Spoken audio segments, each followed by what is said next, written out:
It's one God, amen. And the apostles, when they had returned, told him all that they had done. Told him all that they had done. This, perhaps, is the easiest, most natural, most spontaneous, most direct way of praying. Told him all that they had done. Yet, very few people do it, and very few people have mastered it. Because praying in a church or praying in a Sunday school class with your Sunday school servant or praying with your friends is one thing, but locking your door and talking to God about all what happened today is a completely different thing. This is a very direct way and a very spontaneous way of praying and a very easy way of praying. Telling God all what happened today, telling God how your day was, just like the disciples. Told him all what they had done. And doing this every day will quickly correct any problems or any troubles before they become bigger in your life. All the thoughts, everything that happened, just as it happened. You're not choosing words, you're not holding any thoughts, you're not holding any reservations, just everything as it happened. You see, different people have different ways of dealing with secrets. Some people like to keep their secrets, and some people refuse to tell anybody about their secrets and they get depressed, and some people tell everybody about their secrets and then they regret that everybody knows everything about them, and some people know somebody who they trust and they tell them their secrets, and then maybe he'll comfort them for a little bit, but then will come some time when this person is not available or is not able to comfort them like before, and again they lack who they can talk to about their secrets and about their worries. But this is the best way to deal with your secret. If you can master this, this is probably the most important skill in life and in spiritual life. Talking to God, unloading to God, pouring to Him all your thoughts about everything that happened. If you master this prayer, this way of praying, or this style of praying, there is not going to be one day when you're talking or your thoughts dry out, because it's continually renewed every day.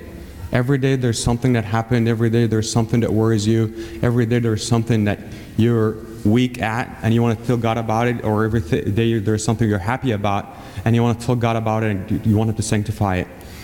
There's a sermon that I heard downstairs and I wrote some notes and it helped me a lot, and I just wanted to share them with you. Because if you pray this way, it's like talking to a friend. You ever had a friend who you are holding no secrets from this friend, and you're very close to each other, and you both know each other's weaknesses, and you respect each other's weaknesses, and you know each body's secrets, you know each other's secrets.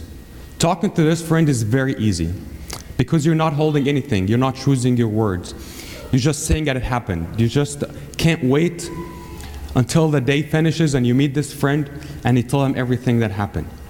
You're never with this friend and you don't know what to say. There's always something to say. And this is what this lifestyle of praying is about. Telling God all what happened. Telling God all what happened in the day.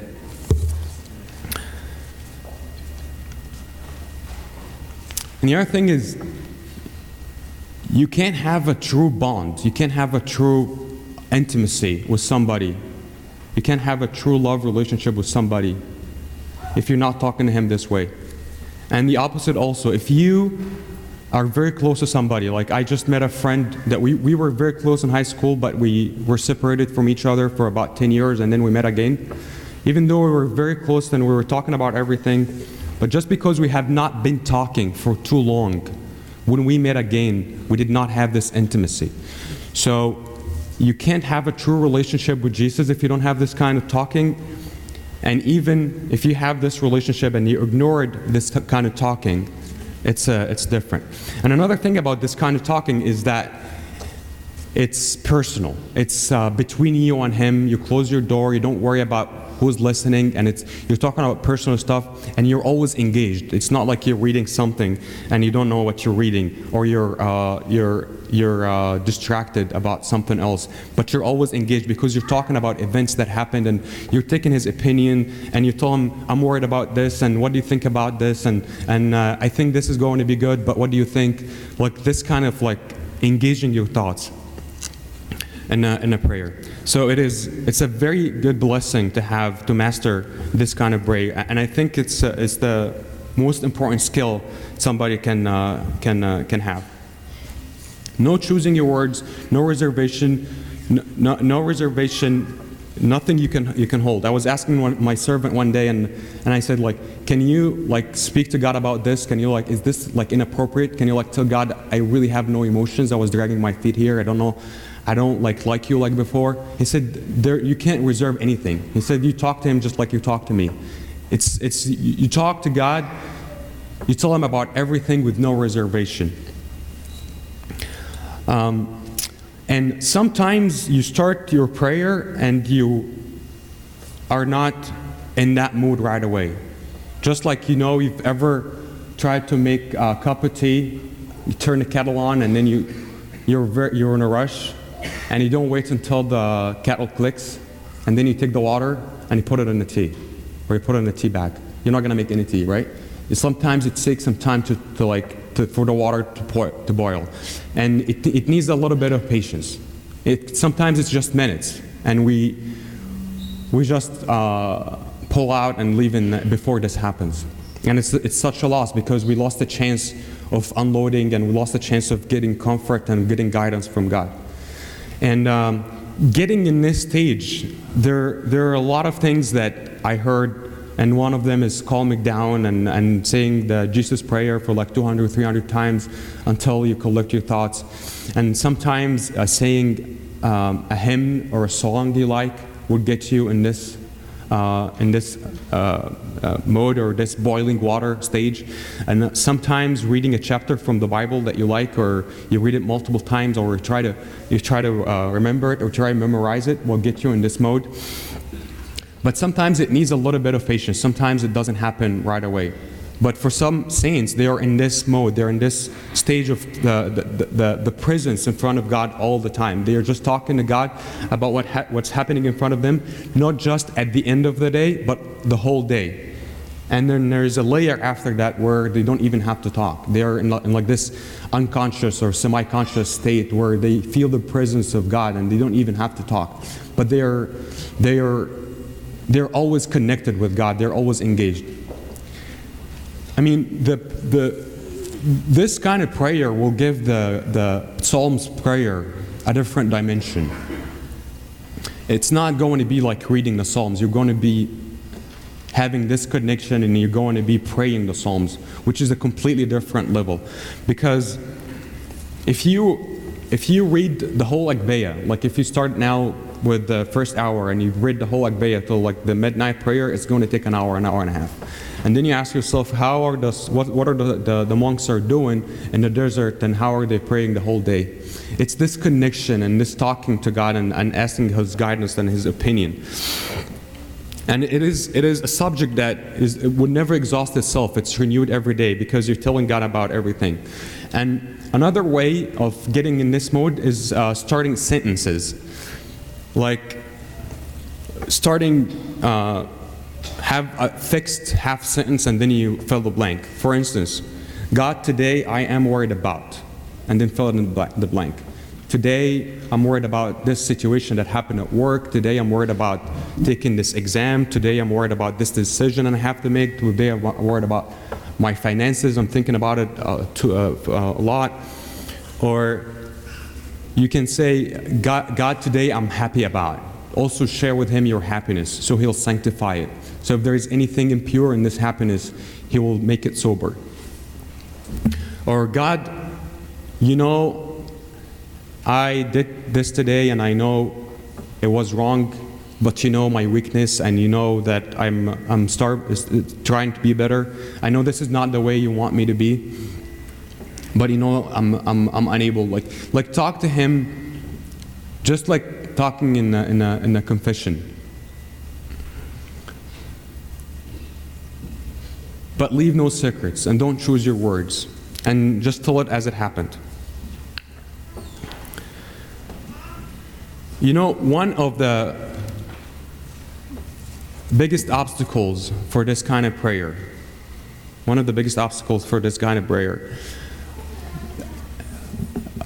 somebody told me about Amba Bachomius when he was Qam Maqam. He's somebody very close to him. Amba Bachomius told him that he stopped watching all the satellite channels in Egypt, and he stopped reading all the news, and he stopped checking anything on the internet when he was in this position, which is also, as you know, is a political position in the same time. And then, I mean, you have to keep up with the news when you're in this kind of situation. You have to know what's happening. But then Amba Bachomius told him that if something is very important, it's going to come to me, but when I try to keep up with what's happening, I was unable to pray my psalms. So sometimes the problem for getting this prayer is that we're distracting ourselves with paying a lot of attention to what happens during the day. If you imagine that you're holding a candle in a very windy day and you're like walking on the lake with this candle, it's very hard to keep it up because the wind is very strong. Exactly the same thing, the thoughts and this heat in your soul and the thoughts are like the wind. So you have to like pay a lot of attention and keep your hands around it or put a book around it so it stays lighting. It's very, very easy. Perhaps it's the easiest thing nowadays to get distracted. Browsing, news feeds, 100 photos you sweeping through.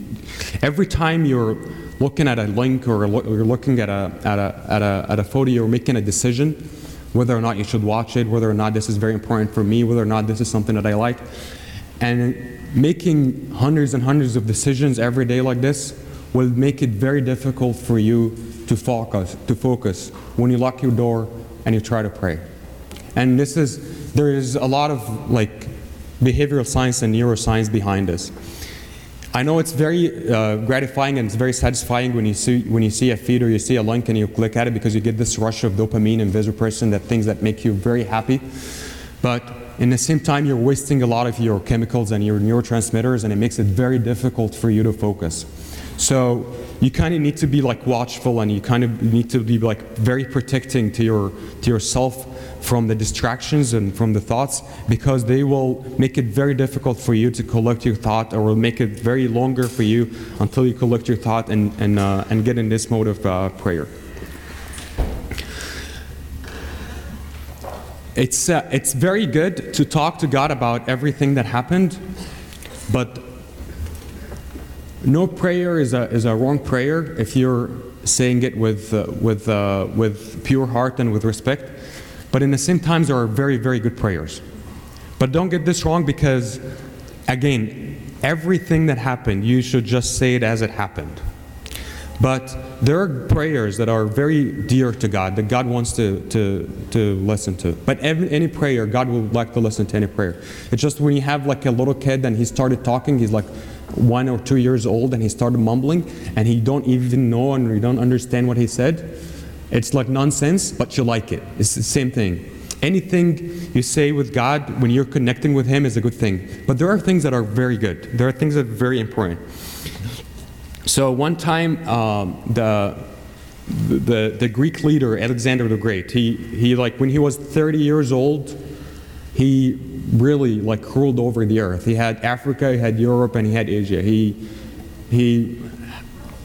was definitely a very strong leader. And then the Greek people were able to hold what he captured for 300 years later, and some of the cities that he built, like the city of Alexandria, is still present to now. So by no doubt, he's a very